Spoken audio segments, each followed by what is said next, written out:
పింగిలి వెంకయ్య గారు పుట్టిన నేల ఇది. జాతీయ జెండా ఇచ్చిన నేల ఇది. అలాగే జాతీయ జెండా ఇచ్చిన నేల ఇది. అలాంటి నేల చాలా పునీతమైన నేల.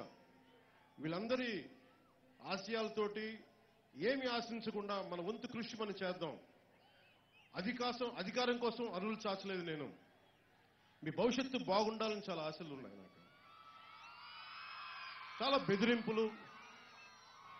బెదిరింపులు, అనుక్షణం యుద్ధరంగం నుంచి పారిపోమ్మని, నువ్వు నిలబడలేవు, నీ మీద నమ్మకం లేదు. రెండు ఎన్నికలు చూసాం ప్రత్యేకించి, 2014, 2019. ఇది 3వ ఎన్నిక. నేను మీకు ఈరోజు మాటిస్తున్నాను, 2014లో కూడా ఆ రోజున జనసేన పార్టీ పెట్టి తెలుగుదేశంకి, భారతీయ జనతా పార్టీకి మద్దతు ఇచ్చినప్పుడు నేను ఒకటే చెప్పాను, ఈ రోజున నేను వారికి మద్దతు ఇస్తున్నా. రేపు పొద్దున అనుకున్న హామీలు నెరవేర్చకపోతే నేను మీ పక్షం నిలబడతాను తప్ప వేరే ఏ పార్టీ పక్షం నిలబడని చెప్పాను. మనస్ఫూర్తిగా నేను అలాగే నిలబడ్డాను. స్పెషల్ కేటగిరీ స్టేటస్ అప్పుడు నాకు చాలా గౌరవం ఇచ్చే ప్రధానమంత్రి గారితో కూడా నేను విభేదించాల్సి వచ్చింది. అలాగే చాలా అనుభవజ్ఞులు ఆయన దాంట్లో కూడా, ముఖ్యంగా రాజధానికి సంబంధించి అది కూడా ప్రత్యేకించి నేను తెలుగుదేశం నాయకులతో విభేదించింది కూడా స్పెషల్ ప్యాకేజ్ గురించి.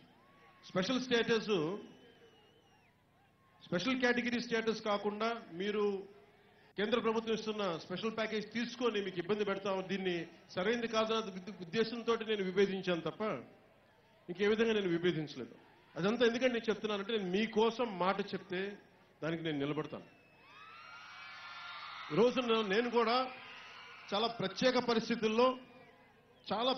పరిస్థితుల్లో ఓటు చీలకూడదు అని చెప్పాను. ఓటు చీలకూడదు అంటే నాకేం సరదా కాదు. నన్ను అనుక్షణం గుండెల్లో పెట్టుకునే జన సైనికులు, వీర మహిళలు, జనసేన మద్దతుదారులు అన్నింటినీ దృష్టిలో పెట్టుకొని కూడా ఓటు చీలకూడదు అంటానికి కారణం, మనకంటే కూడా, మన పార్టీ కంటే కూడా మన నేల చాలా ముఖ్యం. మన ఆంధ్రప్రదేశ్ నేల. ఓట్లు చీలగొట్టి నేనే కనుక అసెంబ్లీలో కనుక ఉండుంటే ఈరోజు మెగా డిఎస్సీ మీరు ఇలా పట్టుకోవాల్సిన అవసరం ఉండేది కాదు. అంటే ఓట్లు చీలిపోయి ఎక్కడైతే పోరాడాలో ఆ పోరాటాలు అసెంబ్లీలో చేయకుండా ఇక్కడికి వచ్చి ఒక 5 సంవత్సరాలు విలువైన కాలం పోతుంది. జగన్కి ఒక 5 సంవత్సరాలు 2014లో ముఖ్యమంత్రి కాలేదని చెప్పే నా మీద ఎంత కోపం ఉంటుంది. మీకు విలువైన దశాబ్దం కాలం పోయింది. మీకు ప్రతి యువకుడికి 5,000 ఏజ్ బార్ అయిపోతూ ఉంటుంది. అవకాశాలు కోల్పోతూ ఉంటాయి. పోలీస్ కానిస్టేబుల్ ఉద్యోగాలు ఉన్నాయి.